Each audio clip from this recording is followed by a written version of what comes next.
아저씨들의 말 같지 않은 감상평 아말감 52회 시작하겠습니다. 이작가야입니다. 네, 도토상입니다. 네, 추석 어떻게 잘 보내셨나요? 저야 뭐 추석이라고 해서 딱히 다른 휴일이랑 다를 게 없어서 네. 집에 한 번도 안 갔다 왔어요? 한 번 다녀왔죠. 네. 그러니까 당일날 아침에 와서 밥 먹고 점심 때 왔네요. 아, 그래도 당일엔 가네. 네네. 저는 차례를 지내긴 지내요. 그렇구나. 저는 금요일날 퇴근하고 네. 금요일 퇴근하고 저녁 때 집에 잠깐 내려가서 들려서 잠깐 얼굴 보고 저 강아지랑 좀 놀다가 올라와가지고 한 번도 안 갔네요.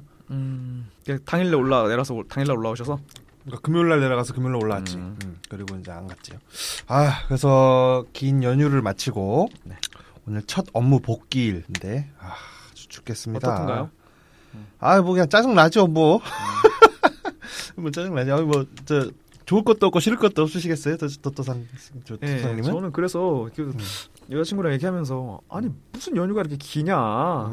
괜히 업무에 복귀하는데 손에도 안 잡히고 일도 뭐 기타는 여러 가지로 사회적으로 걱정을 많이 했죠. 그 여자친구님께서는 그러면 네. 저기 명절에 어디 안 갔어요? 인천 집이잖아요. 네네네 다녀오셨죠. 근데 그 되게 장기 체류하고 오더라고요. 그쪽에서. 그러면은 좀 며칠 동안 혼자 있었고. 네네. 게임 시커냈겠네. 저도 게임을 그렇게 길게 못하는 스타일이라 하긴 그래? 했죠. 네. 나는 한 번 잡으면 한 20시간 정도는 하는 것 같아. 한 번 잡으면. 저는 그렇게는 힘들어요. 2시간? 네? 일주일에 한 번에서 많이 하면 2번. 목 아파서? 목 아픈 것도 있지만 어지러워? 시간 흘러가는 게 더 아깝고. 그래? 네, 중간중간. 난 한 번 팔 때 확 파야 돼서 그냥 한 번에 사서 엔딩을 본 다음에 접는데. 저 그래서 엔딩 못 보고 팔잖아요. 요번에 그 도토상 네네. 이 저기 GTA 5를 CD를 빌려줬는데 명절 내내 한 60시간 정도 한 것 같아요. 60시간. 네네. 저는 엄청 재밌더라고요. 네, 하나 구매하시는 것도 좋아요. 그래서 하나 살라고 저기. 근데 곧 있으면 나와. 한 2만 원밖에 안 하니까 지금. 네. 그게 그 제작 의도가 나 이 처음에 뭐 여러 사람들이 다 다르게 느끼겠지만 내가 느끼기에는 이 사람들이 처음에 야 우리가 모여서 이 차 진짜 세상에 있는 이 멋진 차 좋은 거 많은 거 이것저것 다 타보는 게임 하나 만들자 해가지고 만들어 놓고 그 외에 나머지 것들은 살로 붙인 게 아닌가 싶을 정도로 야 운전하는 재미가 이 게임에 이렇게 레이싱 게임도 아닌데 이렇게 있다니. 그렇죠. 깜짝 놀랐습니다. 5탄인데 원래 1탄에서부터 그 차도둑 자체가 제목이 차도둑이죠. 주 캐릭터니까 네네. 저기 추석 때 참 뭐 영화 좀 봤어요? 아니 저는 추석 때 뭐 딱히 한 게 없어요. 그렇죠. 네. 나도 저기 영화가 볼 게 없더라고요. 네. 확실히 제가 그 뭐죠? 물개. 한국 영화 물개 말고 한국 영화 죄 많은 소녀랑 살아남은 아이 요 두 개를 볼까 말까 했는데 이거 두 개는 추석 연휴 끝나자마자 바로 파일이 올라올 것 같은 거예요. 엔스토어 이런데 근데 아니나 다를까 오늘 보니까 바로 죄 많은 살아남은 아이가 올라왔더라고 파일이. 살아남은 아이 괜찮아요. 네, 괜찮다고 들었어요. 김여진 배우인가요? 거기 저기 MB 정부 때 찍혀갖고 계속 못 나오다가 이모 전문 배우. 네, 맞죠? 이름 김여진. 그런 것 같습니다. 고려진. 김여진. 왜 나와요? 김여진 배우가 엄마 그 역할로 나오는데 잘했는데 이 배우가 하는 대사들 중에 좀 이렇게 딱딱 와서 붙지 않는 대사들이 조금 있기는 한데 좀 문어체 같은 느낌의 대사가. 근데 영화 전반적으로 괜찮더라고요. 그래서 추천할 만한 것 같은데 좀 우울해요.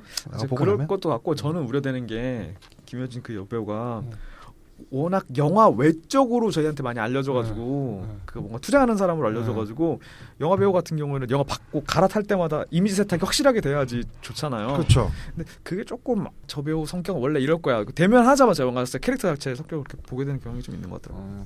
그렇진 않게 나오더라고요. 그냥 여기서는 그냥 평범한 자식 잃은 부모 역할을 좀 잘한 것 같은데 그 자식이 잃으면 부부관계도 그렇게 황폐해지는 건가 진짜로. 저도 쇼핑센터나 이런 데서 싸우는 거 보면은 애 잃어버렸다고 방송 나오는 때 이런 거 보면은 제가 그 애를 잃어버렸다고 해서 싸우는 커플을 제가 본 적이 있어요. 곧 이내 방송에 나와가지고 그 다툼이 사그라들었지만 너는 애를 뭐 이러면서 바로 싸움이 들어가더라고요 진짜. 그런 걸 보면서 자식이라는 게 이렇게 참 부모 사이에서는 또 부모 입장에서는 그렇게 정말 중요한 거구나. 근데 금요일날 당일날 갔다 다녀왔어요. 라는 걸 느끼면서 이 B급 며느리 이 영화를 보면서 다시 한번 그렇게 자식이 중요한 사람이라 이 시엄마 시아빠들은 특히 시어머니들은 그렇게 아들 생각, 며느리 생각을 이렇게 하시는구나. 그렇죠. 아끼죠. 라는 생각이 이렇게 들었습니다. 그래서 오늘의 영화가 우리 도토상님이 선정하신 네. B급 며느리. 저 그 B급 며느리 들어가기 전에 영화 한 편 봤네요. 그거 호박과 마요네즈. 오다기리조 나오는. 도다기리죠? 네, 도다기리조 나오죠. 네. 네. 혹 아세요? 보셨어요? 아니, 안 봤어요. 만화 원작인데. 최근 건가 보네? 네. 극장에서 봤어요. 호박과 마요네즈. 진짜 어디서 개봉해? 평도 괜찮아요. 롯데시네마에서 하나 보지? 저는 저기 영화 시네포럼인가 어디 이화여대 뒤쪽에 있는. 아니 이거 제목이 이거 너무 만화 원작이에요. 안 보고 싶잖아요. 제목을 이렇게 붙여놓으면. 노출 자체가 되게 안 돼요. 영화 자체가 어디에 그러니까. 광고도 좀 그렇고. 17년 영화로 나오는데. 네, 평도 좋아요. 평단에. 이 여배우가 이게. 네, 괜찮아요. 이거 어떻게 된 일이야? 네, 그 놓치셨으면은 아직 걸려 있을걸요 사연관에. 또 오다기리조가 이게 맞습니까? 네, 지금? 맞아요. 이미지 변신을 좀 세게 하셨는데? 지금 아마 제가 그 포스터는 안 보이는데 뭐 보고 계신지 모르겠는데 이거 아닌데? 거기에서 나오는 커플로 나오는 남자는 오다기리조가 아니고 그죠? 그 커플을 깨는 역으로 바람둥이 역할로 오다기리조가 나와요. 네. 어쩐지 요 뒤에 넘기다 보니까 빠마머리로 나오셨네. 네. 그래도 네. 오다기리조 하시나? 네, 아주 기성놈으로 나와요. 도토사하고 똑같네요. 아니 그런 얘기를 해가지고 왜냐면 같이 여자친구랑 같이 봤는데 그 영화를 보고 나와서 한동안 수분간 말이 없다가 둘이 같이 밥을 먹는데 눈물을 뚝뚝 흘리는 거예요. 뭔가 생각이 났겠지. 그래가지고 나는 이 영화 네가 보고 싶다고 한 영화다. 내가 이럴까봐 내가 영화 스토리 대충 훑어봤는데 이럴까봐 안 보고자 했다. 진짜 미쳐버리겠다. 그 여자친구 말은 그게 아니에요. 아니 여기서 나오는 캐릭터들이 전부 다 하나같이 너무 바보 같고 너무 밉고 나 자기 너무 분통이 상한다. 분통이 상한다 말이 맞아요? 아니 분통 터진다. 그래서 그 분노가 이렇게 솟구쳐 나온다라고 하는데 슬퍼서 우는 게 아니라 하지만 빡쳐서 우는 거다. 하지만 아닌 건 알잖아요. 그 때문에 우는 게 아닌 건. 아무튼 그렇습니다. 영화 내용은 그래요. 남자는 능력 없는 뮤지션이고 오다기리조가 아닌 배우. 음악적으로는 능력이 있는데 어떤 경제적으로 능력이 없는 거죠. 그리고 얘를 100% 경제적으로 보필하고 있는 여자친구 이렇게 둘이 같이 살아요. 그분이 진짜 미모가 대단하시네요. 엄청나요. 깜짝 놀랄걸요. 죄송하시네. 근데 여자분이 홍대 인디 뭐 공연장 같은 데서 일하시는데 그거 갖고 벌이가 이제 탐탁치가 않으니까 조금씩 이제 바나 이런 주류업계 쪽으로 이제 업무를 확장시켜 나가다가 중년 남자분을 한번 만나서 뭐 그런 쪽으로까지 이제 업무가 확장이 돼요. 그러는 과정 중에 옛날 남자친구였던 오다기리조를 만나죠. 옛날 남친구. 오다기리조를 정말 그때도 흠모했었는데 오다기리조가 개샹놈이어서 신발 갈아 신듯이 벗어 차고서 버렸던 여자거든요. 근데 다시 우연찮게 만나는데 너무 좋아가지고 다시 한번 사랑에 빠지는 거예요. 그런 과정 중에 그 남자친구 집에 남겨진 남자친구는 음악 이렇게 저렇게 좀 만지고 하다가 뭐 알바도 하나 두 개씩 시작하고 이렇게 하면서 파국으로 빠지고 뭐 이런 내용이죠. 참 우스다 아사미. 네. 엄청나죠. 제가 좋아하는 좋아하지만 이름 모르는 배우 아사미 그 배우 이름이 뭐죠? 이름이 생각이 안 나니까 맨날 이게 이름 진짜. 제가 방송 접을 때 됐다는 걸 강하게 느끼는 게 모든 고유명사에서 맡길 때. 치매 검사를 한번 해봐야 되나 어떻게 해야 되나 미치겠네요. 아라카키 유이구나. 아라카키 유이에 필적할 만한 정도의 우스다 아사미. 게다가 되게 스키니해요. 그리고 영화 내내 단화만 신고 나오는데 비율이 엄청나요. 이 영화 재밌을 것 같은데. 그리고 오다기리조가 저 도토상하고 좀 생김새가 비슷하고 그 웃을 때 그 술 먹고 웃을 때 이렇게 있어요. 오다기리조 표정이 이렇게 한 번씩 나올 때가 있습니다. 네, 근데 살짝 입꼬리를 한쪽을 이렇게 착 치켜 올리면서 웃는. 모두 다 같이 술을 먹었을 때죠. 저만 먹었을 때 아니라. 그런 적인데 오다기리조가 오랜만에 머리를 짧게 자르고 해서 이렇게 나왔네. 확실히 긴 게 낫네요. 네, 오다기리조도. 네, 그리고 여전히 멋있더라고요. 그렇죠. 오다기리조야 뭐 말 다 했지. 그렇습니다. 우스다 아사미는 나이가 있네요. 84년생이에요. 84년생이고 출연작이 84년생이면 우리보다 6살. 출연작이 꽤 많아요. 엄청 많네. 그래요? 이거 하나씩 다 봐야겠다. 명탐정 코난에도 나왔고요. 그렇습니다. 일단은 그 호박과 마요네즈부터. 요거는 호박과 마요네즈는 별점을 몇 개나 줄 수 있나요? 제 기준 지금 이거 별점을 그래도 3개 반은 줘야 되지 않을까 싶습니다. 네. 저 문턱지수가 좀 있네 근데. 네, 좀 있어요. 제목에서 문턱지수가 좀 있고. 네네. 그리고 또 연애 이야기인데 이렇게 해피엔딩일 것 같지 않은 이런 연애 이야기를 다루는 영화는 좀 안 되더라고요. 네. 잘. 그리고 끝을 뜨뜨미지근하게 내는 거 있잖아요. 네. 이거거나 저거여야 되는데 네. 이도저도 아니면서 뜨뜨미지근하게 되는 그런 영화입니다. 우리 연애가 다 그렇게 뜨뜻미지근하게 끝나니까요. 그렇죠. 네, 그렇습니다. 그래서 아무튼 그 부모가 자식을 사랑하는 마음을 그렇게 한번 또 느껴본 김에 우리 도토상님이 선정하신 B급 며느리 이거 저 추석 특집으로 네. 한번 선정해봤습니다. 오늘의 영화는 B급 며느리입니다. 내가 뭘 그렇게 잘못했을까? 시동생한테 존댓말 쓰게 하는 것도 진짜 다 바꿔 갈아치워야 될 때는 다 바꿀 거야. 아이스커피는 사다가 입에다 쭉쭉 빨면서 아니 호호나가 뭐야? 거기 호호나가 시동생 보고 F급이라 그래 뭐 B급이나 돼? 지금 그냥 이대로가 좋아 이해 못하냐? 못했어.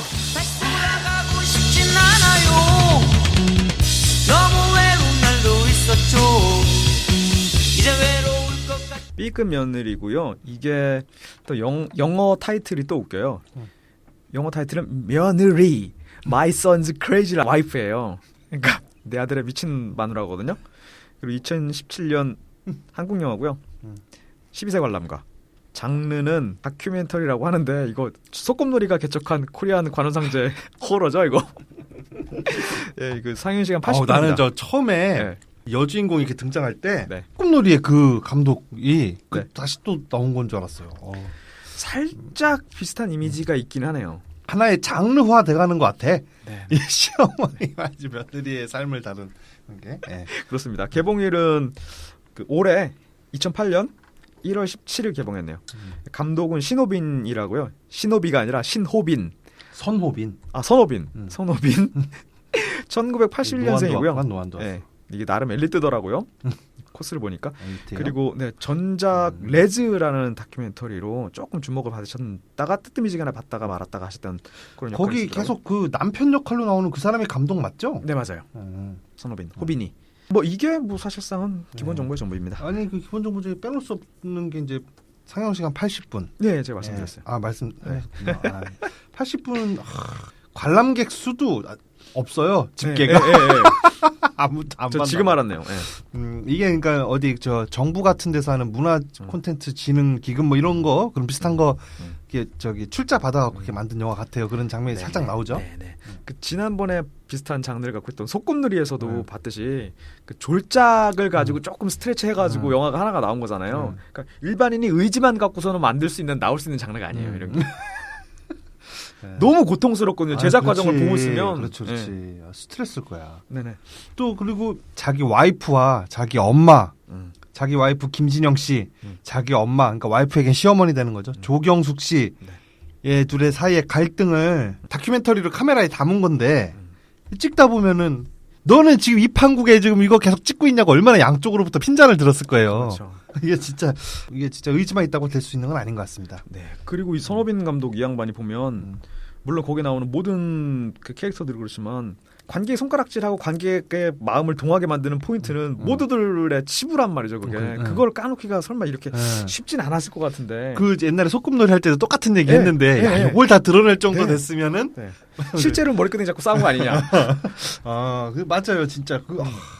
근데 자기도 그런 좀 자조적인 멘트를 하더라고 영화 중간에. 네. 나는 그래서 이 두 사람의 고통, 불행을 가지고 뭐 장사를 하기 시작했다. 뭐 이런 식으로 그런 멘트가 나오는데 시놉시스가 이렇게 돼 있습니다. 난 정말 이상한 여자랑 결혼한 걸까? 어느 집에나 있는 이야기, 어느 집에도 없는 며느리. 대한민국 며느리들이 짊어져온 모든 억압과 착취에 맞서겠다는 B급 며느리 진영 덕분에 오늘도 난 엄마와 진영 사이에서 등 터진 새우꼴이 된다. 그런데 이상하다. 사람들이 나의 불행을 좋아한다. 그래서 난 나의 불행을 팔아먹기로 했다. 나를 갈아 넣으면 멋진 다큐 하나 나오겠지? 가 시놉시스입니다. 네. 어떻게 보셨습니까? 지난번에 말씀드렸는데 소꿉놀이랑 같이 스트레이트로 같이 봤어요. 네, 그런 것 같아요. 그랬던 것 같아요. 그러면서 맞아 그때 얘기했어. 네, 이게 진짜로 속편 같은 느낌? 아, 네, 저 삶이 저렇게 돼서 잘 봉합되는지 어쩌는지 그 이후에는 어차피 다시 저렇게 흘러가겠구나라는 그런 느낌. 아무튼 가슴 아프게 봤습니다. 소꿉놀이에서는 의외로 그 시어머니하고 며느리 사이가 괜찮잖아요. 조금 갈등도 좀 나오긴 하는데 네, 여기보다 훨씬 괜찮죠. 네, 오히려 남편하고가 조금 답답한 그 사건이 많이 발생하는데 여기서는 남편하고는 크게 문제가 있어 보이진 않아요. 물론 남편도 잘못을 하고 있긴 다 우유부단하다는 것 자체 존재 자체가 잘못이긴 한데 저 시어머니와의 갈등에 그 카메라가 많이 치우쳐져 있죠. 그리고 또 제작자가 남성이냐 여성이냐 그러니까 감독이 그게 또 사실 중요하게 작용한 것 같은 게 소꿉놀이 같은 경우에는 며느리가 카메라를 들고 있으니까 양가 쪽 그러니까 뭐 사돈 쪽이 시어머니 쪽이나 우리 엄마 쪽이나 고르게 카메라에 좀 나오고 비슷하게 좀 이렇게 다뤄졌는데 이쪽에서는 그 남편이 카메라를 들고 있으니까 저쪽 장인어른 장모님 쪽엔 전혀 담지 못한 게 아닌가 이런 생각도 좀 들고. 맞습니다. 제 생각에는 이거 시어머니 저격 영화예요. 남편이 야 요거 우리 엄마 이거 하는 요 행동 보니까 요거 잘 저 카메라에 담아서 팔면 저 이제 2,500만 며느리들이 이거 다 봐주겠다 장사 되겠다 싶어가지고 한 게 아닌가 싶고요. 그런 것 같습니다. 이 영화에 대한 유명한 영화 후기로는 비혼의 의지가 흔들릴 때 봐야 하는 영화라는 한 줄 평이 있더라고요. 정말 이 영화 보고 나면 결혼하기가 싫죠? 아마 하신 분도 하기 싫을 거예요. 줄거리는 뭐 별게 없는데 김진영 씨가 어느 날 덜컥 임신을 합니다. 손호빈이랑 사귀다가 그죠? 임신을 해서 원래 사법고시 1차 패스까지 한 사람이 재혼인데 그래서 그 사법고시 포기하고 결혼해요. 배 부른 상태에서 뜻하지 않은 그 육아와 결혼 생활을 하게 되는데 이 조경숙 씨가 선우빈 감독의 어머니인데 아주 정근대적인 그 가치관을 갖고 계시잖아요. 스스로 우리 집에 1번은 아버지지, 2번은 시어머니, 3번은 아들, 며느리는 4번이야. 뭐 이런 식의 그 발언을 하잖아요. 그 자신을 당연스럽게 그러니까 뭐 이유도 바로 즉답이 나오지도 않아요. 그러니까 자기를 당연스럽게 남자 밑으로 넣는 그런 것도 그렇고. 아들이 이렇게 촬영하다가 엄마 왜 아빠가 왜 1번이야 하고 물어보니까 아버지는 당연히 1번이지. 이렇게 말씀하시는데 그러니까 이유가 없고 당연히 생각하는 사람이면 어떻게 설득하겠어요. 네 맞아요. 우물의 독불이기예요. 야 당연하지 안 당연해? 너는 그럼 저 천하의 개 호로 자식이야.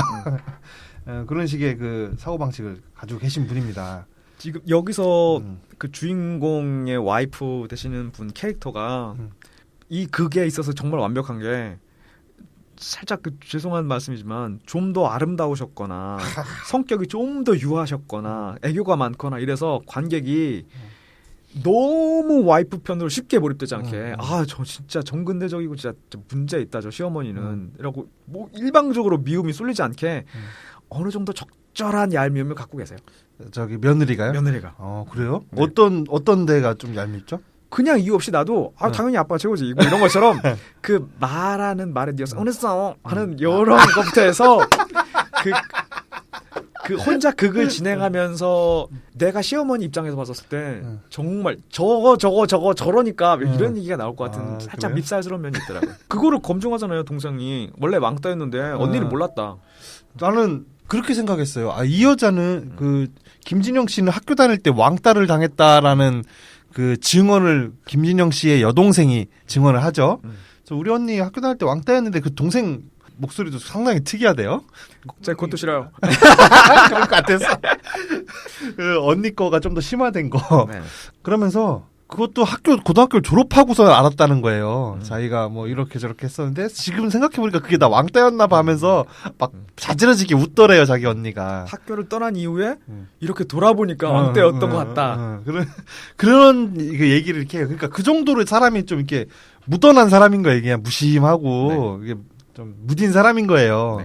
근데 그런 사람조차도 이 시어머니와 이 고부 갈등, 특히 아들 집안일에 간섭하고 싶어하는 아들을 아직도 내 소유물로 소유하고 싶어하는 시어머니하고 맞닥뜨렸을 때는 장사 없구나. 성인군자 혹은 인간을 초월한 정도의 저기가 아니고서는 이게 진짜 답 없다라는 걸 보여주려는 저 장치 아니었나 싶었는데 말씀하신 게 또 일견 일리가 있는 게 극중에 나온 거 보면 남편한테 자기 아들 옷을 애기 옷을 처음에 그걸로 시작하죠. 시어머니가 막 갈아입힌다는 그걸 갖고서 얘기하면서 알잖아요 나 이런 거 갖고 뭐 하고 안 하는 편인 거라고 할 때 남편이 되게 그 얄미웠지. 예, 남편이 되게 쉽게 동의한단 말이에요. 그래서 아 원래 그러지 않는 사람이구나라는 생각도 좀 했죠. 그러니까 처음에 그 마찰 그 영화 상에서 다큐멘터리 상에서 등장하는 게 자기 그 아들을 자기 어린 한 3살 정도 돼 보이죠? 아장아장 건데 네네네. 아들을 보고 싶어 하니까 시어머니 집에 한번 보내놓으면은 며칠 동안 시어머니가 데리고 있다가 다시 이렇게 데리고 오잖아요. 네. 그러면은 애 옷이 항상 바뀌어 있는 거예요. 시어머니가 새로 사 입히고 그러면서 그러니까 그게 은근히 이게 시어머니하고 며느리하고 신경전인 거죠. 신경전이 기싸움이 이제 거기서 시작되고 그거를 계속 반복하다가 드디어 남편한테 그 분통을 터트리는 걸로 영화가 시작하죠. 네. 근데 이해는 해요. 이해는 가요. 난 그 정도까지는 뭐 네. 할머니가 또 자기 저 취향대로 한번 또 입혀보고도 싶고 하니까 그러면 할머니가 사준 옷 입으면 또 옷도 늘어나는 거잖아요. 한 벌 있을 거 2벌 되고. 그래서 뭐 그 정도는 내가 저런 거 갖고 이렇게 기싸움도 하고 저렇게 막 남편한테 하소연하고 막 그러나 그렇게 생각하고 영화를 봤는데 네. 그 싸우자고 하는 의도에 수단으로 걸려든 거예요. 그냥 옷이. 그런 것 같아요. 네. 뭐가 됐든 간에. 네. 옷을 입혀가지고 어머니한테 보냈을 때 나중에 돌아올 때 옷이 바뀌어져 있다라는 거는 그럴 수 있죠. 내가 사갖고 우리 손주가 저 옷 보고서 저 옷 귀엽다. 우리 손주 누구누구 입히면 되게 좋겠네라고 사놨다가 오면 갈아입힐 수가 있는데 엄마가 애를 대동하고 집에 왔을 때도 아우 야 그 바지 갖고 와라고 해서 오는 그 즉시 옷부터 갈아입힌다는 거예요. 그러니까 이게 얼마나 빠개치겠어요. 그러니까 너가 보육에 대해서 뭘 알아. 애 키우는 거 뭘 알아. 이런 멘트가 숨어져 있는 거겠죠? 의도가? 그리고 이제 그런 장면이 나오고 이 김진영 씨가 나레이션으로 선언을 해요. 저는 이번 추석에 명절에 시댁에 가지 않았어요. 하면서 나레이션을 하고 그래서 저는 아주 해피하고 완벽한 연휴를 보냈답니다 하고서 막 즐거워하는 장면이 나와요. 네네. 그다음에 카메라가 싹 이동해서 시어머니네 집으로 가서 그 시어머니를 보여주는데 가다 극적으로 내비대 진짜. 방바닥에 앉아서 눈물을 뚝뚝 흘리면서 네. 동네 생피해서 동네 사람들한테는 어디 뭐 외국 나갔다고 뭐 출장 갔다고 하고 누구한테는 또 이거 다 거짓말하고 다닌다고 하면서 맞아요. 막 엄청 서러워하는 장면이 나옵니다. 네. 그 장면에서 저 남들은 어떻게 생각할지 모르겠는데 네. 이거 들으시는 분들은 그 시어머니가 너무 꼴보기 싫더라고요. 왜 이렇게 울죠? 글쎄요, 모르겠어요. 잘 울리는 사람이면 그거 모르면 돼요. 하긴 울린 사람은 모르지 왜 우는지. 진짜. 나 빼고 다 잘 온다고 생각할 거 아니에요. 왜 웁니까 거기서 왜? 그게 그렇게 서러운가요? 그 아들 자식 며느리가 명절에 안 오면 그런가 봐요. 그러니까 뭐 굳이 그 꼭지 하나만 가지고 그러시겠어요. 뭔가 원통하고 한데 남의 자식이니까 때릴 수도 없고 내 자식 같으면은 어떻게 휘두를 텐데. 내 자식이라도 이게 결혼해서 나갔으면 그 하나의 독립된 가정인데 저는 제가 우리 집안의 그 정권을 잡은 이후에 제가 지금 정권 잡은 지 한 20년 됐죠. 15년. 그 이후에는 집에 그 모든 제사와 명절, 차례 이런 걸 다 금지시켰거든요. 그게 집에 손님들이 막 올 때 막 모이고 우리 집에서 그런 제례를 치러야 될 때 이걸 금지시켰다. 이거는 혁명이고 멋있고 괜찮은 거죠. 하지만 어머니랑 단둘이 있는데 그거를 안 해버렸다. 이거 없애시켰다면 내가 안 오겠다는 소리죠. 나 엄마 얼굴 안 봐 이거지. 뭐. 그렇지. 엄마 인생을 살아야지. 내가 자꾸 왔다 갔다 하면 어느 날 내가 문을 열고 딱 들어왔는데 예. 그 아저씨랑 앉아서 이렇게 술이래. 네. 차려주시다가 아저씨가 어이구 하면서 이렇게 좀 당황해 하시는 것을 몇 번 못 보겠단 말이에요. 네네네. 제가 이렇게 수시로 집에 들어오고 그러면 엄마도 엄마 인생 카페 하시는 거 힘들죠. 아니에요? 손님 다 쫓고. 여튼 그래서 네. 엄마 인생 살아야지. 그건 맞습니다. 그래서 저도 제 인생이 있고 네. 그렇기 때문에 그런 걸 모두 금지시켰는데 네. 여기서는 명절에 안 왔다고 막 대성통곡을 하고 네네. 아버지 생일에 안 왔다고 또 막 화를 내고 시어머니 생일에 안 왔다고 화를 내고 네. 시동생 생일에 안 왔 뭐에 안 왔다고 또 막 화내고 시동생 이름 불렀다고 그냥 존댓말 하라고 도련님이라고 안 했다는 거겠죠? 이게 뭡니까? 네네. 근데 이게 평균적인 시어머니 상이에요, 이게? 저는 그런 것 같아요. 잘 모르겠는데 나는 이게 진짜 현실 보면서도 계속 이 시어머니가 너무 답답하고 왜 저럴까? 왜 이렇게 아들을 자기 소유물처럼 여길까?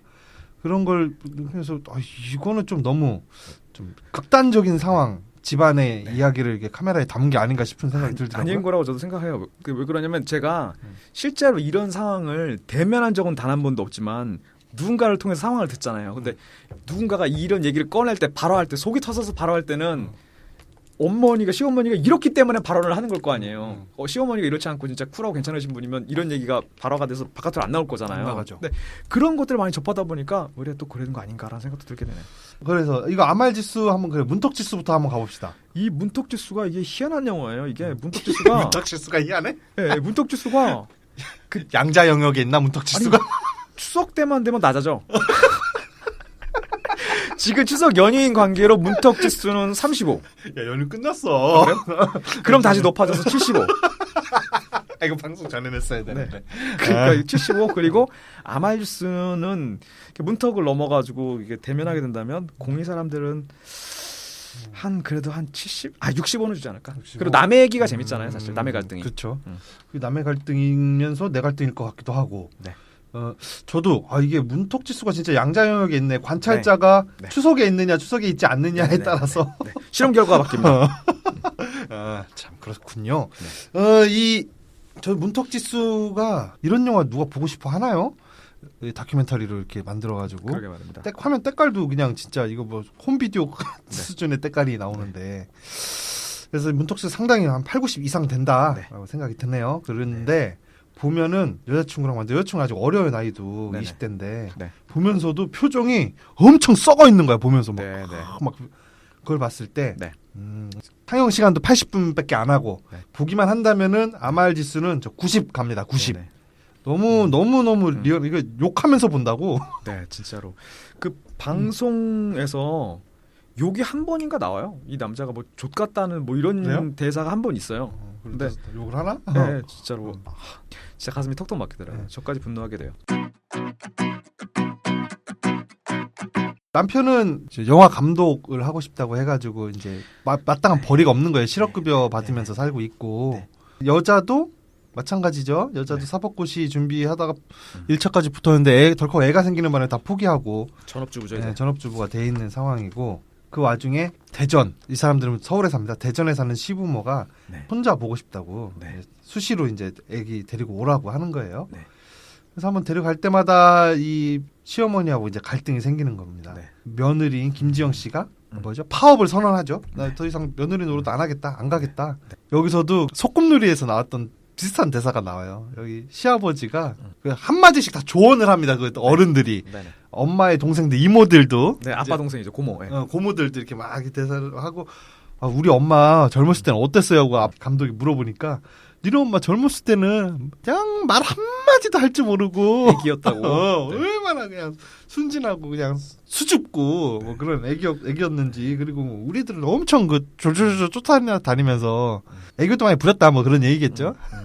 근데 지금 그래서 젊은 시절 사진 나오는데 엄마 미인이야. 네네. 젊은 시절에. 네. 근데 지금은 그냥 진짜 그냥 동네 아줌마 같이 생겼어요. 네네. 동네 아줌마들이 요즘에 워낙 아름다우시니까. 동네 할머니, 네. 동네 할마시들, 네네. 동네 할머니들 이건 워낙 교양 있으시니까. 성경책 딱 이렇게 안고 다니시면서 네. 교양 있게.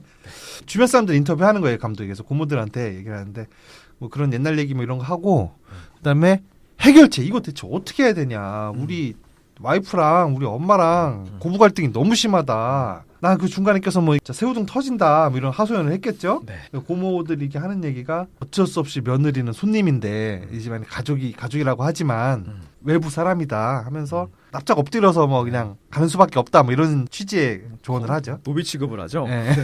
그게 처음 볼 때는 이게 저런 자기도 누구네 집 며느리면서 네. 또 자기 집안에 들어온 며느리는 또 노예 취급을 하네. 저는 그런 생각을 했다가 네.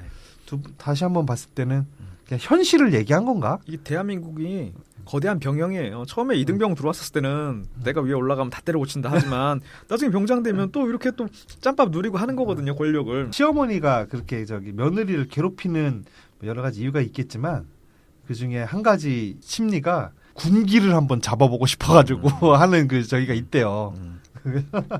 병역 맞습니다. 네. 그래서 이제 조언을 하는데 이제 뭐 그냥 뭐 납작 엎드려서 뭐 이렇게 있어라 뭐 그런 조언하고 아버지한테 가서 인터뷰하는데 엄마가 젊을 때 진짜 그렇게 수줍고 막 이렇게 했어 그러니까는 와 그땐 그랬지 하면서 이제 아버지도 한마디 조언을 합니다. 이거는 그냥 묻어놓고 넘어가는 거야. 그런 방법이 없어. 어디 뭐 이거 뭐 해결하는 책 있대니? 책 있다면 나도 한번 읽어보자. 뭐 이런 식으로 덮어놓고 가는 거야. 이게 소꿉놀이에서도 애니메이션으로 아주 재기발랄하게 나오잖아요. 이거는 뭐 민족의 진리인가 봐요. 덮어놓고 가는 건. 묻어놓고 가는 네. 거야. 아니 우리 술 먹을 때 게임할 때도 저기 안 나오면 그 돈은 그냥 묻어놔. 뭐 이런 것도 하잖아요. 역시 묻어놓는 게 저 하나의 방법인가 봅니다. 그런 것 같습니다. 마늘밭에서도 뭐 돈 나오고 아유. 묻어놨던 돈이. 제가 서로 이 며느리라는 캐릭터랑 시어머니라는 캐릭터에서 감정을 공이 안 쏠리고 양분할 수 있었던 첫 번째 포인트가 뭐냐면 처음에 카페베네에서 셋이 앉아가지고 협상을 한번 해요.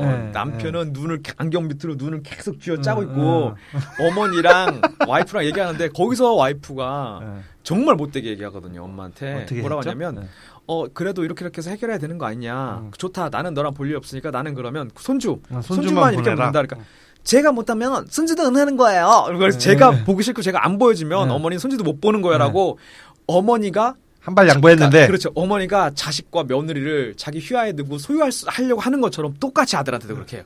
그러니까 그 며느리도 나중에는 그렇게 될 것 같다는 그런 뭐 일종의 징표가 아니었나 싶기도 합니다. 저는 그 장면에서는 저는 너무 100% 며느리가 잘했다. 저는 그런 후련하다 이런 생각이 들었거든요. 내가 너무 시어머니 미워하나? 그런 것 같아요. 근데 저도 일정 부분은 공감을 해요. 가령 예를 들어서 가족이 아닌 어떤 모르는 사람이 지하철에서 애를 업고 가는 애 엄마한테 할머니가 아이고 애 엄마 애는 그렇게 업으면 안 되지. 이건 안 돼요.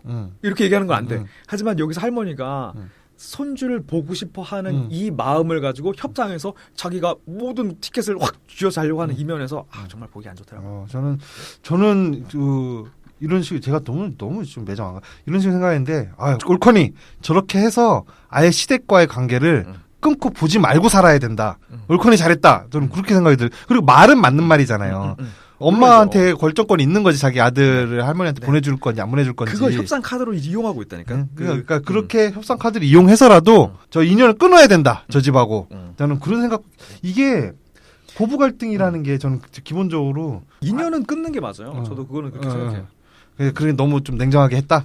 냉정하게라기보다는 그냥 뭐 그런 거죠, 맞아요. 그러니까 어머니가 이 고부간의 분쟁이 생겼던 근원 자체가 어머니가 자식을 소유하려고 하고 내 소유인 아들을 네가 이렇게 휘두르면 그런 면에서 발생했다면 근데 며느리는 그게 너무 싫어. 근데 자기 아들한테 똑같이 하고 있지 않나라는 거죠. 아직 뭐 애기니까. 근데 어쨌든 말은 맞는 말이야. 내 맞는 아들은 내가 내한테 저기 권리가 있는 거지 할머니한테 권리가 있는 게 아니다 말이죠. 그렇죠. 그래서 그렇게 저 인연을 끊고 사실 고부 갈등이라는 게 그렇죠. 대화나 타협으로 해서 해결될 것 같으면은 이 세상에 고부 갈등이란 말이 있지 않았을 거야. 그냥 저 집안은 며느리랑 시어머니가 그냥 말이 잘 안 통하는가 보다. 뭐 이런 정도가 있었겠지. 고부 갈등이라는 고유명사가 생겼을까? 나는 그 대화 타협으로 고부 갈등이 해소되었다라는 사례를 단 하나라도 뭐 사랑과 전쟁을 비롯해서 온갖 드라마상에서 창작물상에서 본 적이 없습니다. 애초부터 사이가 좋았다. 는 있을지 몰라도 대화로 해결될 것 같았으면 기승전결이 없지. 아무튼 저도 그건 그래요. 이게 확실한 게 아니 결혼은 남자랑 여자랑 했지. 그러니까. 내가 저 시어머니랑 했냔 말이지. 그걸 가지고서 가족이니 뭐니 그렇게 좋을 때는 이렇게 해가지고 당연히 너는 이 의무를 행해야 된다라는 것처럼 얘기하고 또 어떨 때는 그냥 분노를 다 이건 아니라고 생각합니다. 맞습니다. 맞고 맞는데 그 장면만 똑 떼서 봤을 때는 며느리가 초반에 정이 확 떨어졌죠. 이거 좀 조금 며느리에 대해서 이거 너무 좀 적대적인데 시작부터가 그래서 저는 그래가지고 이 영화가 흘러가면서 그래도 어느 정도 중립을 지키고 볼 수 있지 않았나라고 생각합니다.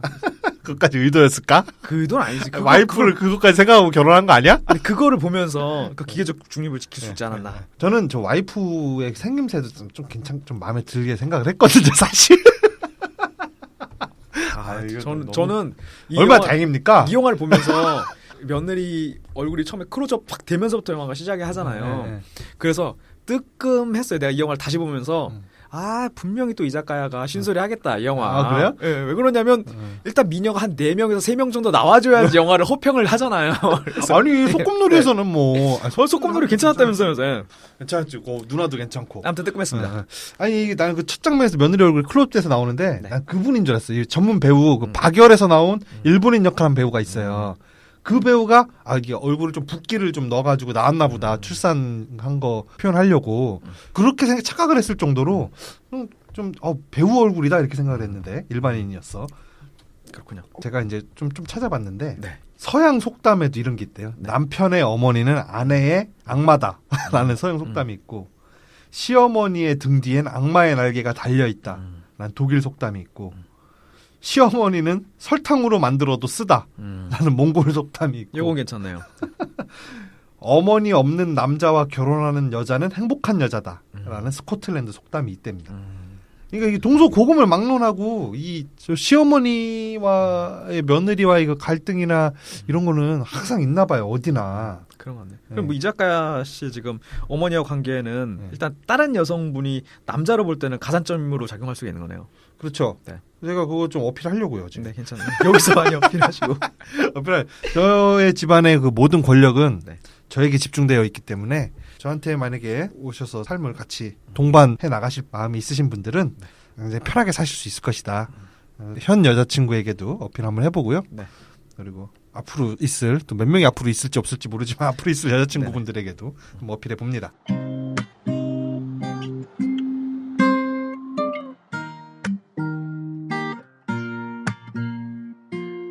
이 영화에서 그 학원 전화로 이 와이프죠. 이 와이프가 잠깐 학원에서 알바를 했었잖아요. 근데 결혼하기 전에 내 아들의 여자친구인데 그 직장에 전화를 걸어서 고양이가 있으면 절대 결혼 못한다라고 했다잖아. 이 할머니가 이 시어머니가. 맞아. 고양이 에피소드도 있지. 이거는 진짜로 저는 충격적이더라고요. 이거 내정 간섭이잖아요. 네, 이거는 그러니까 결혼하기도 전이고 아니 뭐 그거를 조건을 걸 게 뭐야? 무슨 권리가 있다고? 그거 맞죠. 그리고 이거는 되게 제가 충격적이었어요. 집안에 있는 애완동물에부터 이제 털이나 뭐 찐득이 뭐 이런 것 때문에 애기한테 안 좋을 수 있다. 뭐 호흡기나 이런 그런 얘기가 있는데 사실 그게 별다르게 근거가 없는 것으로 요즘 많이 밝혀지고 있죠. 그리고 오히려 아파트나 이런 데 벽지에 바르는 그 본드나 이런 거 저 건축 자재로부터 나오는 안 좋은 환경 호르몬들이 더 애기 건강에 자극을 주는데 아니면 아버지가 바깥에서 피고 들어온 담배 연기 핀지 몇 시간이 지났더라도 옷 섬유 사이사이에 껴있고 그 머리카락 사이사이 이런 데 껴있다가 애호흡기로 다 들어간답니다. 요즘에 2차 흡연 말고 3차 흡연이라는 얘기까지 있더라고요. 3차도 있어요. 네네. 그리고 이거는 진위 여부는 전혀 모르겠는데 이렇게 발생된 낭설일 수도 있는데 고양이한테 기생하는 세균 중에 하나가 유산을 유도한다는. 맞아요. 있어요. 그런 얘기. 그런 얘기가 있었어요. 근데 그거 낭설입니다. 이 어머니가 그것 때문에 고양이를 치우라고 했는지 그런 얘기겠죠. 왜냐하면 결혼하기로 한 거는 얘가 임신해서 결혼하기로 한 거니까 너 곧 애 놓을 건데 집에 고양이 있으면 애한테 안 좋으니까 고양이 치워라. 그때부터 이 며느리는 뜻을 안 굽혀가지고 나레이션 하죠. 고양이를 지켜낸 며느리는 대한민국에 흔치 않다 라면서. 아기가 되게 어렸을 때 깐난애기에서 이제 아장아장 막 걷기 시작하려고 할 그때쯤에 살짝 고양이가 카메라 뒤에 잡히는데 우리 봉숭아 물들여가지고 손가락 이렇게 비닐로 싸고서 종이로 이렇게 똘똘 만 것처럼 감은 것처럼 고양이 4발이 다 그렇게 돼 있어요. 발톱 때문에 그렇게 했겠죠? 애 다칠까봐? 감아놨구나. 네. 그 실제로 감아놨다고 랩을. 네, 영화에서. 그러니까 알아서 신경 신경을 쓰면서 살 쓰는 건데. 뭐 굳이 그 시어머니가. 그리고 이 영화를 보면서 지금 가장 강렬하게 제가 기억에 남는 건 뭐냐면 오랜만에 이제 또 집에 온 아들은 집을 자주 서울 대전을 뻔질나게 왔다 갔다 해요. 네. 고부간에 갈등이 심하고 집에 가면 또 아버지도 또 시어머니도 엄마 눈치를 이렇게 보고 있고 그러니까는 그 사이에서 이 남편이 이제 고군분투를 하긴 해요. 그래서 뻔질나게 왔다 갔다 하는데 어느 날 또 갔죠. 집에 대전집에. 그러니까 아빠랑 뭐 이렇게 엄마랑 이렇게 앉아서 거실에서 과일 같은 거 먹으면서 아버지가 또 한마디 하셔요. 그 아파트 주택관리사 이거 공부 한번 해봐라. 그래서 이거 시험 봐가지고 따면은 뭐 지금 당장 하는 거 아니고 그거 다 나이 먹고 나서 은퇴하고 나서 그거 하면 되는 거니까 아파트 관리소장 이런 거 하면 괜찮어 하면서 이런 얘기를 하죠. 네네. 자기 아들이 아빠지 말대로 나이 먹고 은퇴해서 아파트 관리사가 되면 은퇴할 나이가 되면은 아파트 관리이사 이런 직업 없어져요. 있지도 않다고. 그러니까 이 부모 세대들이 60년대, 70년대, 80년대 발전국가 시대를 살면서 겪었던 경험을 바탕으로 조언을 하는 거잖아요. 네네. 아들한테. 그렇죠. 근데 이 아들이 살아갈 미래는 그런 게 적용이 안 되는 시대를 살 건데. 그렇죠. 자기가 20세기에 갖고 있었던 그 툴로 21세기에 존재하지 않을 건물을 지으려고 할 때 나오는 이게 교착 상태 아니에요, 정신적인. 좋아. 네. 그런 거 좋아. 바로 이겁니다. 그래. 그 내가 하려던 얘기가 그거요. 그러니까 전형적인 얘 할아버지가 보면 공무원 은퇴하신 공무원 같아요. 서재에 보면 네. 책이 네. 쫙 이렇게 꽂혀 있는 게. 서울에 집은 있고 이렇게 은퇴하시면서 그 자본을 가지고서 대전에다가 이제 전원주택 같은 걸 하나 지으신 것 같아요. 너무 점잖으시고 아버지부터 전형적인 아버지 상인 거야. 너무 점잖으시고 말 아끼고 여자들 관계에는 끼어드는 거 아니고 이런 생각 묻어놓고 가는 그렇죠. 거야. 아, 여튼 톡톡 막힙니다. 네, 그런 아까 말씀하신 대로 20세기의 툴로 21세기를 살아가야 할 자기 아들한테 조언이랍시고. 조언을 하는 거예요. 근데 아들은 뭐 그 앞에서 그냥 뭐 알았어요 뭐 이렇게 하고 마는데. 아들도 아빠 같아요. 근데 똑같이 엄마도 자기가 20세기 때 겪었던 뭐 시집살이라든지 고부 갈등 이런 거 네. 그때 있었던 가치관 이걸 그대로 자기 21세기 인공지능 4차 산업혁명 시대를 살아갈 며느리한테 그걸 적용하려고 하니 그게 탈이 안 납니까? 그래요. 당연히 싫지 며느리는. 네. 말도 안 되는 소리라고 느끼고 저런 툴을 가지고 21세기를 어떻게 살아? 라는 생각부터가 들 텐데 부장면이 그 아버지와 어머니 흘러간 세월을 살아온 사람들의 가치관의 어떤 구식 가치관의 그런 면모 같은 걸 이렇게 좀 보여주는 것 같아갖고 이게 비단 그 시어머니에 대한 얘기가 아니라 그냥 전 세대 지난 세대를 살아온 사람들이 지난 세대를 통과했던 렌즈로 다가올 세대를 바라보고 있다라는 게 이게 좀 보여지는 것 같아서요. 좀 씁쓸하더라고요. 그리고 여기에 나오시는 시어머니는 소꿉놀이에 나오는 시어머니랑 친정엄마까지 합쳐서 3명을 봤었을 때 제일 적폐죠. 그렇지. 예. 왜 우냐고. 네네네. 울 거부터 적폐야. 울 수 있어, 울 수 있어. 너무 많이 울려가지고 울기만 해도 노이로제 걸리시나 본데, 울 수는 있어요. 울 수는 있는데. 아이고, 울린 적은 내가 볼 때 그렇게 많진 않아. 나는 우라통을 터지게 한 적은 네네. 있었어도 울린 적은 별로 없는 것 같아요. 아무튼간에 네. 그 세 어른부를 여성 어른부를 통틀어서 제일 많이 우시긴 하는 것 같아요. 그렇습니다. 좀 너무너무 마음에 안 들고요. 이 시어머니가. 과연 우리 청취자분들 다 여성분들이니까 제가 이렇게 말을 해드리면 여성분들이 굉장히 좋아할 것 같은데? 네, 물론이죠. 많이 안 들을까? 그리고 여기서 사단이 한번 났었을 때 있잖아요. 그 며느리의 할아버지가 돌아가셨는데, 그러니까 시아버님 생신에 돌아가신 거죠? 그때쯤에. 그렇죠. 그 시아버지 생신인데 네. 거기를 웬일로 또 며느리가 그러니까. 그래 내가 오늘은 시댁 갈게. 아버지 생일상 내가 차려드릴게 하면서 요리까지 했어요. 근데 비보가 전해지죠. 네. 며느리의 네. 할아버지님이 네. 돌아가셨다 방금. 그러니까 이것 자체도 저 시댁에서는 얼마나 밉살스러운 포인트일 거야. 자기가 좌지우지할 수 있는 운명의 어떤 그 턴키가 키가 아닌데 저런 애는 저봐요, 또 그러니 저봐. 어쩐지 가지가지 한다 그렇게. 어쩐지 또 시아버지 또 생일상 차려드린다고 했다 내가 이렇게 될 것 같거든요. 그러니까 맞아. 딱 그렇게 어머니 네. 생겼어. 네. 시어머니. 진짜 너무 싫어. 진짜 너무 싫습니다. 진짜 너무 싫어. 시어머니. 시어머니 시자 들어가는 거 나는 아무것도 안 해. 제가 저 골프 시로코를 사고 싶었는데 시자 들어가서 안 샀어요. 골프 시로코가 아니라 폭스바겐. 네, 이런 것도 다 폭스바겐 시발놈이죠. 네. 그 시어머니가 며느리 괴롭히는 게 또 그런 거 있잖아요. 그 비슷한 거. 그리고 할아버지 돌아가신 거 비슷한 게 또 아들한테 아들아 밥 먹었니? 안 먹었다고 하면 왜? 밥도 안 치면 군기냐부터 시작하고 먹었다 그러면 먹었니? 그럼 뭐 먹었니? 뭐 해서 뭐 하고 해서 간단하게 먹었어요 아침인데 그러면 아침에 일 나가는 사람 밥을 저렇게 부실하게 먹인다. 그래서 아니 뭐 이렇게 해서 뭐 푸짐하게 먹었어요. 그러면 이거는 이제 몸에 잘 받지도 않는 소화도 안 되는 거 이걸 또 다 해줬다. 뭐 이런 걸 해줘서 먹이냐? 그러니까는 밥 먹었니라고 물어보는 순간 이건 갈구려고 물어보는 거거든요. 일단 적의가 베이스에 깔려 있으면 무얼 해도 책 잡힐 거는 있기 마련이에요. 너무 싫어 진짜 너무 싫어. 나는 보통 이제 우리가 괴롭히는 시어머니 일그러진 시어머니라고 일컬어지는 그런 시어머니 상이 난 너무 싫어요 진짜. 저희가 주변 지인들을 많이 장가를 보냈잖아요. 네. 뭐 동료라든가 직장 동료라든가 기타 등등 친구라든가. 근데 그 직장 동료 중에 한 분이 했던 말이 아직도 인상적인 게 그러니까 결혼하기 전에 연애 단계랑 결혼하고 결혼한 직후의 신혼 단계까지 같은 직장에서 같이 일을 했었는데 책상을 마주하고 그 직원분이 누구지? 저 옛날에 했죠. 그 똥꼬? 똥꼬 말고 그 공무하는. 네네네 그 네. 벤츠 타던. 네. 근데 그 친구가 있었는데 결혼을 하고 나서 되게 의식적으로 음식을 한 숟가락이라도 더 먹고 많이 먹더라고요. 그래서 결혼 초반에 내가 살이 쪄야 살이 좀 더 붙어야 내 와이프가 우리 엄마한테 사랑받는다는 거예요. 예, 상당히 잔잔하게 충격으로 다가왔습니다. 잔잔한 충격으로. 그 에피소드에서도 또 느껴지네요. 그러니까 부모님이 그렇게 생각한다는 거잖아요. 그렇죠. 부모님이. 부모님이 살던 시대에는 살도 포동포동 오르고 또 이런 사람이 돈도 좀 있고 배때기에 기름 좀 끼고 한 사람이 좀 부잣집이고 뭐 이런 시대였으니까 살 오른 게 좋아졌다 이렇게 하지만 현대 사회에서 돈 많은 사람일수록 훨씬 날씬하고 체중 관리 잘하고 좋은 것만 먹어가지고 명 짧아져요. 살 붙으면. 그러니까 좋은 것만 먹어가지고 몸 탄탄하고 그런데 그럼 결혼해서 얘가 정말 더 삶의 질이 높아졌다면 더 자기 적정 체중을 유지하고 몸이 더 건강해져야 되는 건데 버피 100개 막 8분에 하고. 그런데 네. 무슨 이게 현대 사회에 맞지도 않는 건강 기준이에요. 그 통통해져서 부모님한테 잘 보여야 돼. 그러니까 부모님의 그 가치관에 자식들이 맞춰서 살려니까 건강까지 망치는 겁니다. 이건 진짜 말도 안 되는 거예요.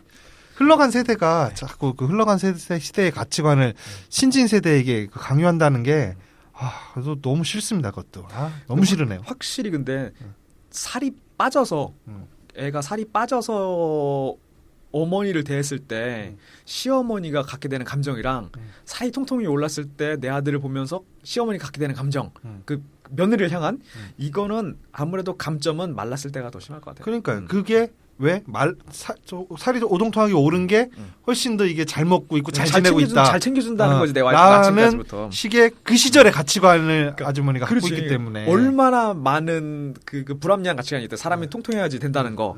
그리고 집에서 와이프가 아침 차려줘야 된다는 거. 여자가 이거 해야 된다는 거부터 해가지고 얼마나 많은 그 불합리한 가치관이 기본 베이스로 깔려 있는 상태에서 얘기를 하는 거겠어요, 그게. 예, 하여튼 그런 식으로 하여튼 뭐 일거수일투족 막 다 그리고 외모가 제일 마음에 안 들죠. 시어머니. 이 시어머니가 얼마만큼 또 극성이냐면 네네. 여자 그 며느리의 취미가 네. 좀 약간 4차원 코드가 있잖아요. 있습니다. 그래서 취미가 전화 안 받기가 취미래요. 그러니까 전화가 이렇게 오는데 받고 싶으면 받고 안 받고 싶으면 그냥 안 받고 오늘 바닷가에서 바람이 너무 좋아 그러면 전화 와도 안 받는 거예요. 뭐 그런 식의 저기가 있는데 산후조리원에 있는데 시어머니한테 전화가 계속 오더래요. 그래서 그냥 받기도 싫고 그냥 만사 귀찮아서 안 받았대 계속. 꺼놨다고 하죠. 나중에는 시어머니가 전화를 너무 많이 하셔서 전화를 꺼놓고 옥상에 올라가서 이렇게 바람 쐬고 있는데 산후조리원에서 방송을 김진영 씨 저 원무과에 전화가 와 있으니 내려와서 전화를 받으시라 방송이 나오더래요. 그래서 원무과까지 내려가서 전화를 받았더니 시어머니가 전화했다고. 이거 좀 너무하잖아요. 너무합니다.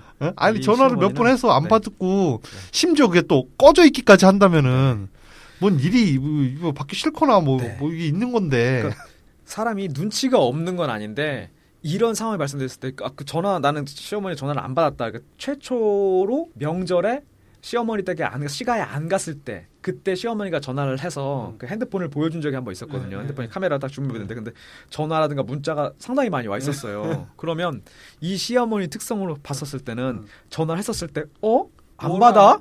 하면서 바로 기싸움이 들어간 거예요. 그래서 어디까지 안 만나 보자. 오기죠, 오기. 한 11통 정도 와 있었던 것 같아요. 정확히 기억 안 나는데. 그런 장면을 봐도 잘못 만났습니다. 왜 이렇게 극성? 이게 며느리 사실 가족이라고 생각하지만 가족 아닙니다. 아니죠. 가족 아니에요. 엄연한 독립된 별개의 가정의 그 구성원입니다. 우리가 가족 아닌 그냥 친구나 뭐 누구한테 이런 식으로 안 하잖아요. 이런 식으로 간섭하고 너 고양이 키워라 말아라 안 하고 전화를 안 받으면 막 몇십 통 하고 안 그러잖아요. 그럼요. 그 정도 대우는 해줘야지. 사실 어렸을 때부터 막 초등학교 때부터 같이 옆집에서 살았는 이런 친구 아니라 우리 엄마가 잘 모르는 나와 동갑내기 친구라든가 내 친구들을 집에 데려가도 존댓말 하게 됐거든요. 그렇죠. 엄마들 다들 존댓말하고 그치. 하나의 성인으로 대해주잖아요. 내 친구인데 예. 아니라고 봅니다. 참 아 너무 입상이야 여기 시어머니가.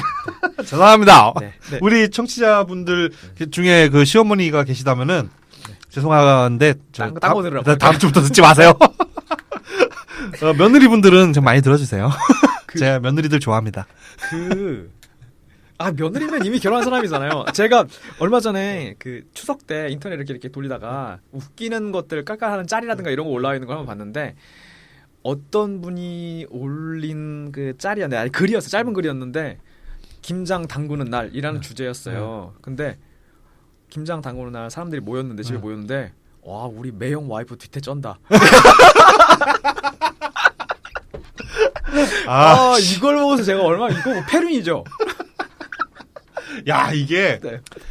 간통 코드 있지, 네, 위트 있습니다. 근친 코드 있지, 또 위트 있습니다. 이게 모든 걸 그냥 섞어버려. 안 좋은 거 다 섞었네. 그럼요. 게다가 이거 추석에 모여가지고 노동력을 여자한테만 착취하는 이런 거에 대한 비꼬음도 있고 괜찮습니다. 이거 보고서 많이 웃었죠. 많이 웃겼습니다. 몇 가지 더 할까요? 거의 같은 데서 본 건데? 뭐 있어도 뭐 있어요. 이거 하나 또 뭐였냐면 이걸 방송이랑 무관하게 어떤 사람이 질문을 올린 거예요. 왜 포켓몬에 나오는 그 캐릭터들은 자기 이름을 외치냐고. 그러니까 피카츄 같은 경우는 피카피카 하잖아요. 그런 것처럼 그러니까 어떤 사람이 댓글 달기론 걔들은 자기 이름을 외치는 게 아니라 걔들이 내는 그 입에서 내는 소리를 가지고 걔들 이름을 만든 거다라고 사람들이 맞아 이렇게 하는 거예요. 이렇게 하고 맨 밑에 단 글이 너도 씨발 하잖아 씨발로만.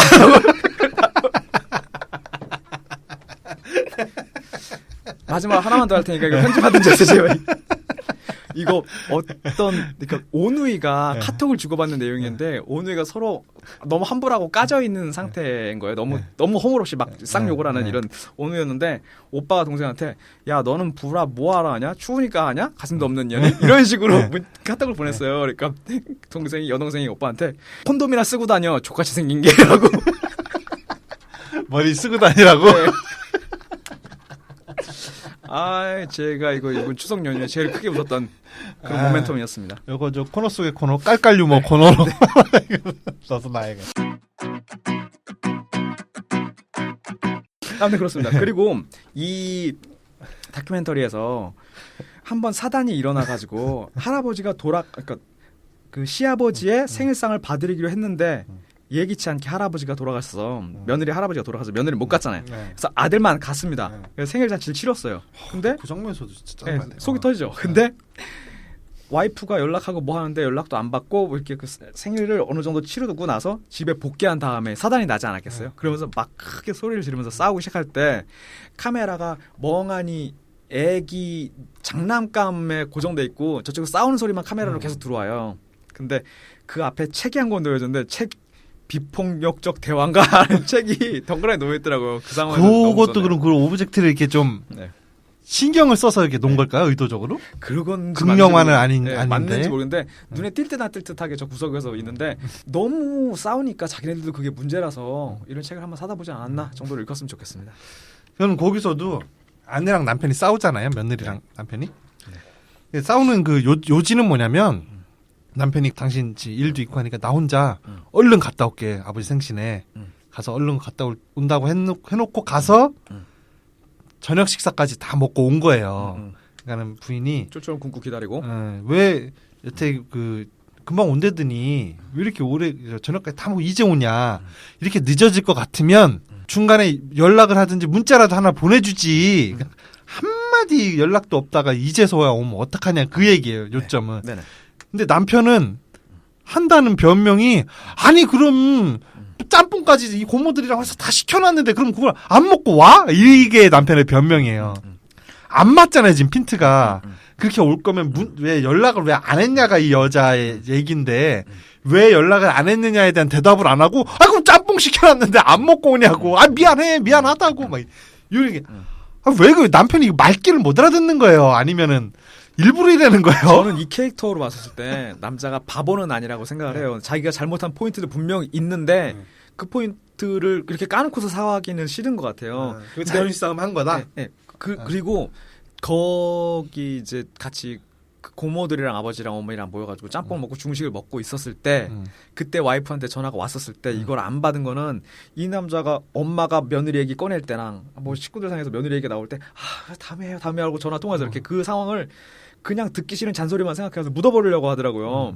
그래서 와이프가 전화 왔었을 때 받아서 언제 꼭 금방 갈게 이렇게 얘기할 수 있는 캐릭터가 아니고 이때 전화 받기 시작하면 또 싫은 소리 할 것 같으니까 차라리 그냥 끝나고 집에 가서 용서받자 이렇게 생각했던 것 같아요. 근데 그 얘기를 할 수는 없었던 거지. 그 얘기를 하든가 와이프가 저기 이 남자를 몰아붙이는 포인트는 그거잖아요. 늦게 올 거면 연락을 하든지 아니면 일찍 오든지 왜 둘 다를 안 했냐. 둘 중에 하나라도 하지. 그러면은 방금 말한 것처럼 그런 이유가 있으면 그러고 해서 그것도 있는데 그 엄마 앞에서 또 너 늦게 밥 먹고 간다 이렇게 자기한테 전화하고 그러면 또 그것도 지금 너 와이프한테 그 마누라한테 허락받고 가냐 뭐 또 이런 식으로 되면 또 분위기 이상해질 것 같아서 내가 못했어 이렇게 얘기를 하든가. 아니 뭐 짬뽕 얘기만 자꾸 해. 난 진짜 이혼하십시오. 김진영 씨 아직도 사십니까? 이혼하세요. 이혼. 제가 볼 땐 그게 답인 것 같아요. 사실 이 정말 얼마나 불행해요. 네. 그 이혼의 그 요인이 상대방한테 있는 게 아니라 상대방 어머님한테 있다고 생각하면 이거 웃기잖아. 아 그러니까요. 아 진짜 내가 농구를 그만둔 요인이 모자가 안 맞아서라고 하면 이거 웃기잖아. 농구화가 씨발 안 맞아. 그럼 그럴 수 있는데. 아 농구할 때 모자 중요합니다. 중요하긴 하죠. 머리 너무 길어가지고 이번에 진짜 추석 내가 갔는데 아침부터 엄마가 큰 피어싱, 뭐 타투, 머리 길이부터 해가지고 수염부터 해가지고 그러니까 그것 좀 그만 볼 수 없겠냐는 거죠. 우리 엄마도 수염 얘기를 항상 해. 머리는 기르고 기르고 수염이란 좀 어떻게 안 되겠니? 타투는 돈 줄 테니까 가서 지워오래. 그럼 달라고 그래요. 그래서 했는데 안 지워진다. 하나 또 새겨. 그리고 이거 10번 받아야 돼. 지우는 시술 10번 받아야 된다 그러고 10번 타가면 되지. 본인은 집에서 권력을 이미 쥐었잖아요. 쟁탈했잖아요. 경제력을 주게 되면서 저는 이 권력 다툼이나 아기 다툼 계열사 소유권 문제 이런 거에서 한 발짝 물러서 있어가지고 그렇게 큰 소리 못 쳐요. 여기서 맥락이 이어집니다. 네. 그래서 이 남편은 왜 이렇게 병신 같은가. 내가 만약에 저 남자 입장이면은 내 마누라하고 우리 엄마하고 이렇게 싸운다 그러면 내가 당연히 그 엄마 밑에서 클 때야 우리 엄마가 최고지만 지금 내가 한 가정을 꾸리는 가정 구성원이 됐다 그러면 새롭게 꾸린 구성원이 됐다 그러면 당연히 와이프 편 들겠지. 언제 이혼하는 한이 있더라도 나중에는 언제 엄마한테는 아빠가 있잖아요. 네. 그리고 저기 같이 와서 차 마시는 아저씨도 계신데. 그러니까. 이 극에서 그쪽 말고 왜 이래? 하여튼 있을 걸 이 아줌마들. 어쨌든. 네. 그래서 무조건 와이프 편을 들고 엄마 딱 자를 것 같아요. 그러지 마라. 나 엄마 안 보겠다라고 하든지 할 것 같은데 그러지도 못하고 그냥 남편도 진짜 등신 같다. 그리고 저 어머니는 왜 이렇게 간섭을 할까? 근데 다 이유가 있더만요. 남편이 벌이가 시원찮다 보니까 돈을 계속 빌려 쓰죠. 집에서 돈을 계속 받아다 쓴 거예요. 그리고 모르긴 몰라도 그 옥탑방 사는 것 같은데 마지막 꼭대기층이랑 옥탑이랑 연결된 희한한 구조에 연결된 구조의 집을 사는 것 같아요. 집도 아마 모르긴 몰라도 그러지 맙시다. 아니 왜냐면 수익이 없었잖아. 계속 알바해가지고 알바해서 번 돈으로 영화 만들고 했으니까 집에서 해줬을 거라고요. 그러니까 그 경제적으로 부모로부터 독립하지 못한 거예요. 이게 성인으로서 자기의 생계를 타인의 자비심에 의존하면서 산다는 거는 일단 첫째로 명예롭지 못하고 둘째로 그럼 그 지원을 해주는 사람들의 필연적으로 간섭을 받게 돼 있어요. 네, 그렇죠. 투자자의 말을 들을 수밖에 없죠. 그러니까는 이게 문제구나. 이런 식으로 저 마누라의 고통을 지켜보면서 내 꿈 영화를 하려는 내 꿈을 이루기 위해서 계속 집안의 경제적 지원을 받으면서 살아야 되냐 아니면 내 꿈을 포기하고 경제적 지원 거부하고 생업에 뛰어들어서 마누라랑 단란한 가정을 꾸리도록 노력하는 게 맞느냐 또 그 선택의 기로에 남자가 쓴 거라고 봐요. 이 다큐멘터리도 모르긴 모르지만 문체부에서 국비 지원 1,000만 원을 받지 않았으면 다른 결말로 날 수도 있지 않았을까라는 생각을 합니다. 그게 없었으면 그나마 덜 파국으로 치달았다. 그 1,000만 원 때문에. 그렇습니다. 그게 문제예요. 만약에 결혼하시는 분들 요즘 세상이 하도 어렵다 보니까 우리 힘만으로 이게 결혼해서 살기가 좀 어렵다라고 느끼는 분들도 꽤 있을 거예요. 그래서 집안에서 그래도 뭐 어느 정도 살짝 도움은 좀 부모들이 해줘야지 이렇게 생각하시는 분들 계실지 모르겠는데 일단 경제적으로부터 부모에게서 독립하는 게 존나 중요합니다. 중요합니다. 인간으로서의 존엄성을 지키는 첫 번째 발걸음이에요. 하지만 또또상의 집안 내 그 계열사 네.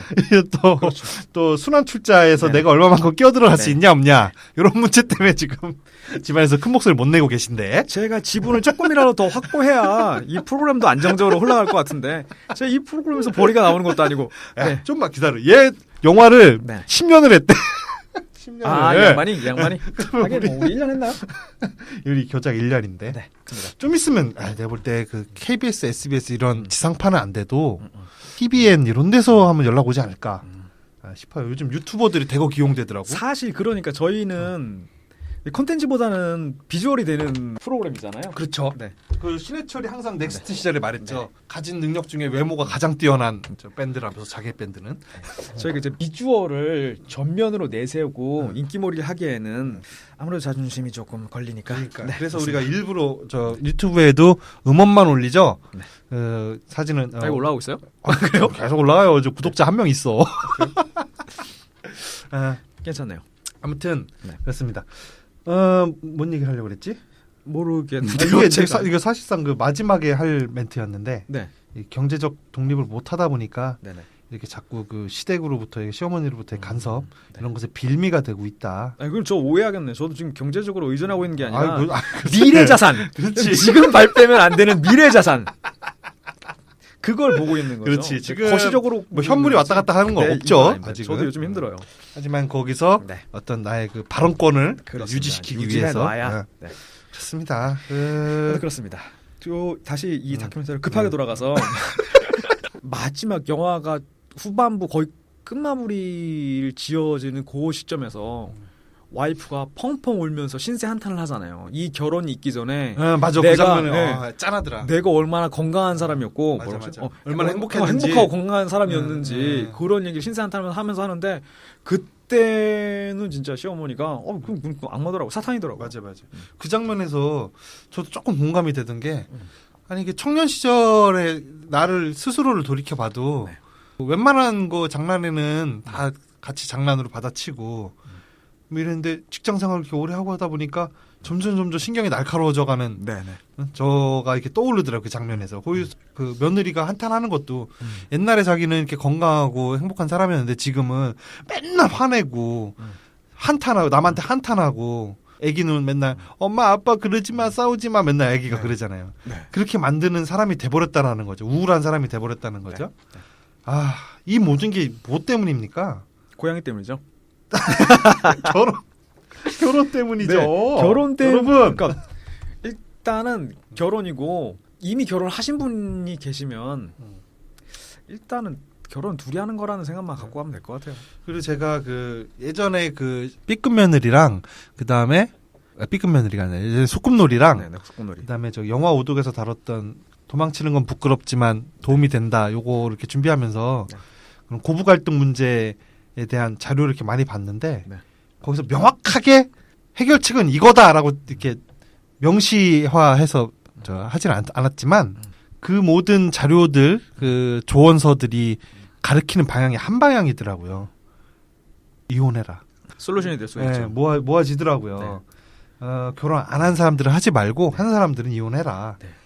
저도 옛날에 제 또래 친구들이 결혼을 하기 막 시작할 때 그때 거의 선두 그룹에 속해가지고 결혼한 친구가 있는데 결혼하고서 한 1, 2년 지나가면서 너무 힘들어 하더라고요. 그 친구가 유일한 그 고부간의 갈등을 겪는 친구였는데 당시에는 너무 힘들어하는데 사람이 저마다 스트레스 포인트를 가지고 있잖아요. 한 5 정도에 뭐 자기가 이거 하고 옆 사람들이 뭐 이렇게 할 때 잠 못 잘 때 회사 일 때문에 주로 회사 일 때문에 스트레스를 많이 받지만 그 스트레스의 일정분을 갖고 있는데 다른 사람과 또 만나서 그 사람이 갖고 있는 스트레스랑 또 공유를 하게 된단 말이죠. 그리고 5가 되고 이제 10이 됐어.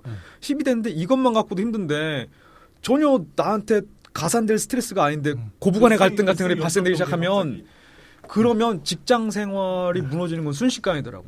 일에 집중 못하고 한숨만 빡빡 쉬고. 그래도 암도 걸려요? 암 그건 뭐 필수고. 그렇지. 네.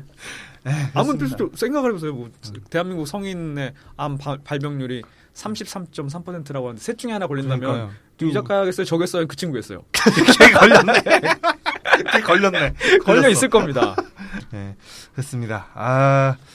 시어머니가 며느리를 그 구박하는 심리를 크게 4가지 정도로 본대요. 네.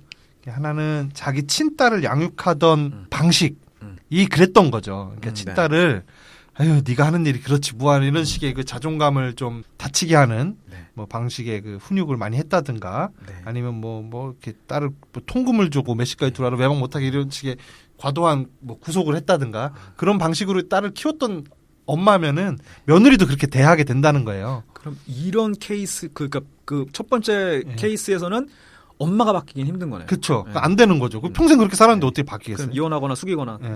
그러니까 이혼해야 돼요. 이 경우.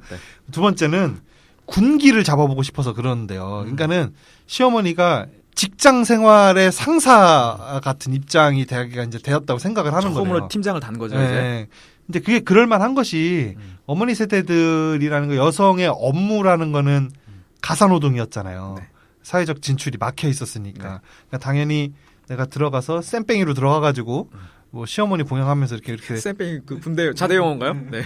그래서 시어머니 모시고 이렇게 사수 모시고 생활하다가 사수도 내가 사수 되면은 이제 들어온 부사수한테 또 내가 이게 가르치고 물려 내려간다. 거의 관용어처럼 쓰이죠. 이제 며느리 밥상 좀 받아보나 했는데. 그러니까 그것도 이거 고쳐지기가 힘들단 말이에요. 이분이 시집 와서 20몇 살에 시집 와가지고 며느리 보는 60 몇 살이 될 때까지 40년을 그렇게 사신 거예요. 한 세대 한 30년을. 켜켜이 쌓였는데 한두 페이지 찢어낸다고 해서 되는 게 아니죠. 근데 어느 날 갑자기 이제 내가 이제 부사수에서 이제 사수 올라섰는데 신입이 들어와가지고선 갑자기 그런 걸 안 하겠대. 그러면은 난리 나는 겁니다. 이것도 고쳐지기가 힘들거든요.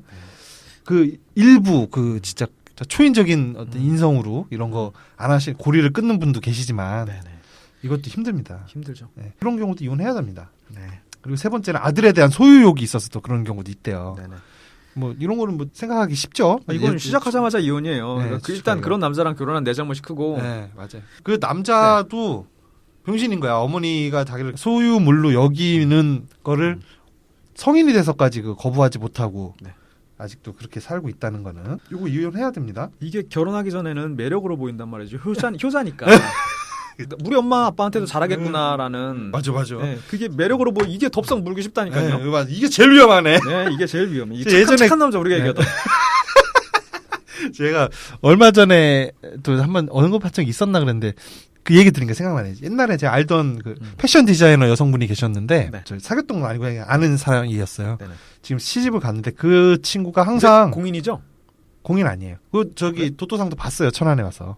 그러면 공인일 것 같은데. 그래요? 한번 봤는데 그분이 입버릇처럼 달고 하던 말씀이 뭐였냐면 자기는 남자 고를 때 어른들한테 그 잘하는 남자를 굉장히 중요시 여긴다. 그리고 가정 좀 화목한 가정에서 살면서 자랐고 요거를 굉장히 중요시 여긴다 라고 했는데 그분이 요 아들에 대한 소유욕 요 카테고리 함정에 빠질 수 있는 분이죠. 저도 타국으로 한번 출장 갔었을 때 저희 회사 해외 출장도 아니고 조차야. 그러니까요. 지금 뭐 백순대 갔었을 때 저희 회사에 결혼을 앞두고 있는 여직원이랑 같이 가게 됐어요. 다른 회사를 가서 6명이 갔었는데 거기서 그날 저녁에 술을 먹는데 갑자기 궁금했어요. 저도 그때 20대 후반이었는데 아니 왜 갑자기 결혼을 결심하게 됐냐. 그 남자의 어떤 면을 보고 그렇게 하게 됐냐. 그러니까 부모님한테 하는 거 보고서 어떡하지. 잘 살라나. 전화해봐. 전화가 없는데.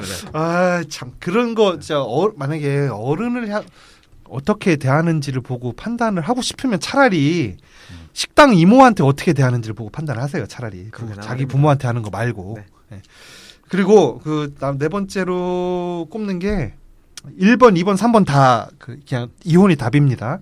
네 번째는 그냥 인성이 나빠서. 그냥 인성이 나빠. 그 시어머니가 그냥 인성이 그러니까 어릴 때도 보면 학교에서 뭐 이렇게 애들 괴롭히면서 막 일하는 반에 한두 명씩 있잖아요. 그런 애들이 그냥 커서 시어머니 된 거죠. 시아버지 되고. 진짜 아이러니하게도 솔루션은 네 번째가 제일 쉽네요. 그냥 개운하게 적대하면 되니까 싫어하면 되니까. 그러니까 시발놈이면 시발놈이라고 하면 되는데 이 결혼이라는 이게 근데 계약으로 맺어진 이분들이 또 인성 나쁜 분들이 자기 후진 인성을 드러내면서 괴롭히는 게 아니라 관례, 풍습 이런 걸 앞세워서 괴롭히잖아요. 그렇죠. 잘 드러나지 않게.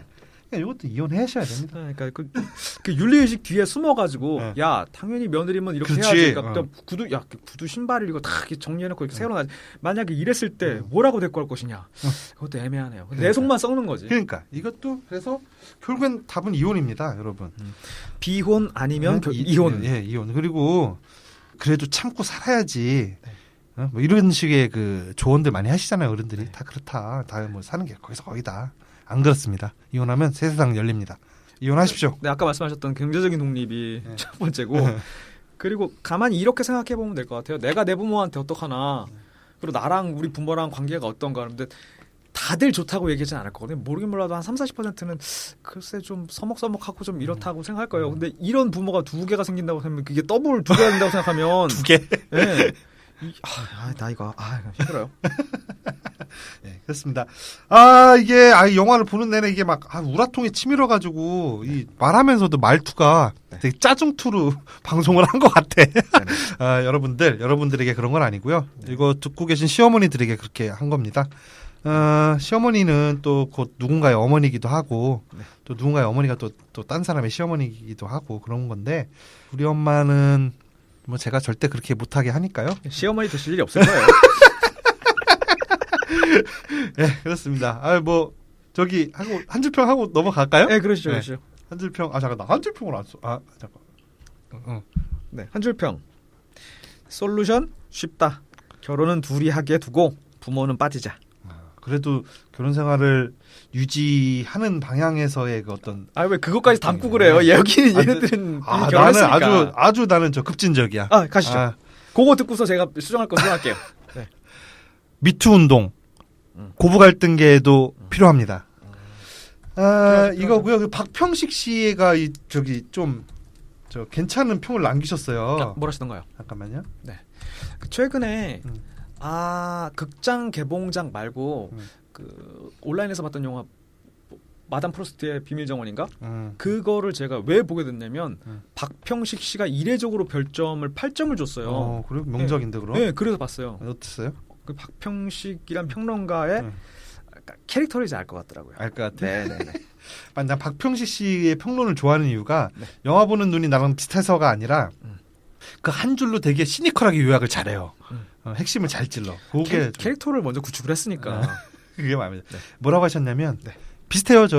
도토상님 저기랑 박평식 씨 별 5개 만점에 3개를 주시면서 힘내라 며느리, 힘 빼셔 어머니, 잠자게 아들. 그래요. 네. 아들은 쓸모가 없어. 그러니까 아들이 지금 여기서 해결할 수 있는 제시할 수 있는 솔루션이라고는 시어머니랑 자기 와이프의 접점을 최소화시키는 것밖에 없는데 그것조차도 못 하고 있어요. 그렇습니다. 여기 그 김성훈 평론가라는 분은 역시 3개 주시면서 아내 앞에서는 아내 편, 어머니 앞에서는 어머니 편 잊지 마세요라고 하셨는데 저는 이 조언에 절대적으로 반대합니다. 이런 식으로 덮어놓고 가는겨 해서 해결된 문제가 아니에요. 저기 어머니랑 척을 지셔야 됩니다. 척을. 그렇게 해서 이번 주 영화에 한 주평 하셔야죠. 나 했잖아. 그래요? 안 했나? 했나? 이 방송 분명 들으면 누군가는 바로 바보 될 텐데 내가 그 바보 될 것 같다. 네, 알겠습니다. 다시 우리 방송 이거 계속 하는 거 맞아요? 이런 상태로? 했지. 저 1년을 갔으니까 이제 오케이, 2년 가는 건 네네. 순식간이야. 그런 것 같아요. 저희 한 줄평은 아까 했는데 뭐라고 했지? 한 것 같아. 일단 한번 또 해보자. 들어볼게. 기억이 안 나네. 한 줄평이 뭐였더라? 기억조차 안 날 정도면 하여튼 했습니다. 한 것 같아요. 네. 네, 그래서 이걸로 마치고요. 다음 주에 다른 영화로 다음 영화로 다시 찾아오겠습니다. 여기까지 이 작가였습니다. 네, 도토상이었습니다. 이혼합시다.